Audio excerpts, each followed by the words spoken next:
محترم گلزار احمد اعظمی صاحب رحمۃ اللہ علیہ، میرے علم کے مطابق اس وقت پورے ہندوستان میں جمعیت علماء کے ان خادمین میں سے تھے کہ جنہوں نے تقریباً پوری زندگی جمعیت علماء کی خدمت میں گزار دی۔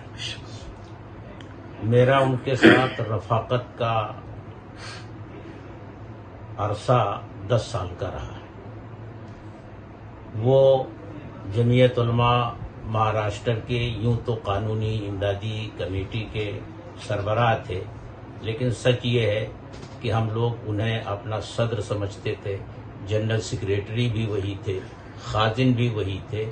ہم سب ان کے حکم اور اشارے کے مطابق کام کرتے تھے، اور ایسا بھی ہوتا تھا کہ کسی معاملے میں ہم لوگ آپس میں رائے کا اختلاف بھی رکھتے تھے، لیکن اس کے باوجود جب ایک بات طے ہو جاتی تھی تو ہم سب اس پر ایک ساتھ ڈٹ کر کام کرتے تھے۔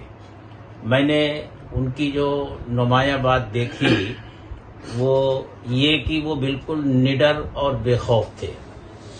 میں اسی دفتر میں بیٹھا تھا، مولانا مستقیم حسن اعظمی رحمۃ اللہ علیہ بھی بیٹھے تھے کہ ایک ٹیلی فون آیا، اور مفتی محمد یوسف صاحب بھی تشریف فرما تھے۔ ہم لوگ گفتگو کر رہے تھے، ایک ٹیلی فون آیا اور اس پر کوئی بہت بڑا ڈان تھا جو گلزار احمد اعظمی صاحب کو اس نے دھمکی دی کہ میں تمہیں دیکھ لوں گا، اور جب اس کی یہ دھمکی آئی تو بالکل اسی کے لب و لہجے میں گلزار احمد اعظمی صاحب نے کہا میں بیٹھا ہوں، تم کو آنا ہے تو ابھی آ جاؤ، میں تم سے ڈرتا نہیں ہوں۔ یہ دھمکیاں ان کو ملتی رہیں، لیکن اس کے باوجود جو کام جانشین شیخ الاسلام حضرت مولانا سید ارشد مدنی دامت برکاتہم العالیہ نے ان کے ذمے لگایا تھا، وہ بے خوف اور نڈر ہو کر کے اس کام کو کرتے رہے۔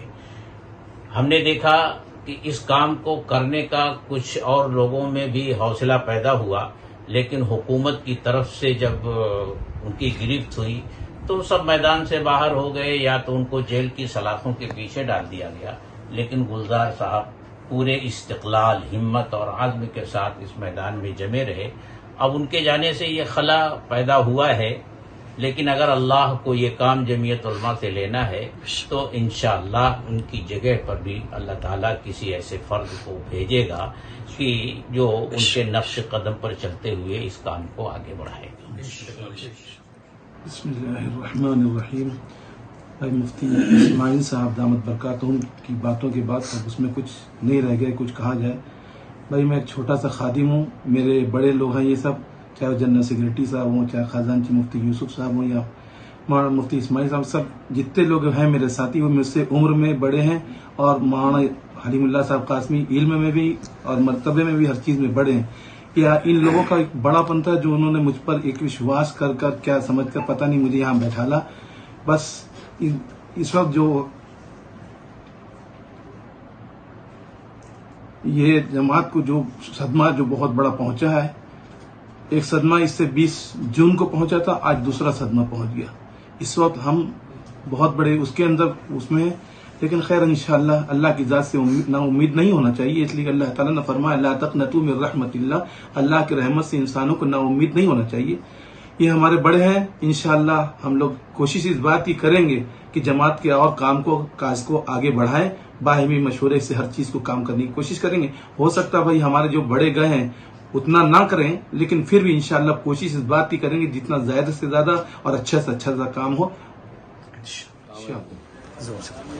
السلام علیکم ورحمۃ اللہ وبرکاتہ۔ مرحوم گلزار احمد اعظمی صاحب کو میں اپنے بچپن سے جانتا ہوں۔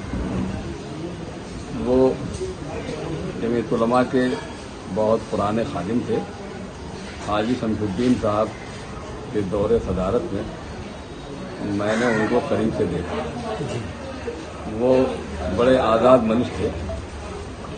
عام طور سے کھڈے کی باڑی کی مسجد میں حاجی شمس الدین صاحب اعتکاف کیا کرتے تھے، گلزار صاحب بھی ان کے ہم اعتکاف ہوا کرتے تھے، تو ہم لوگ روزانہ شام کو وہاں والد صاحب بھی ہوا کرتے تھے، آتے تھے۔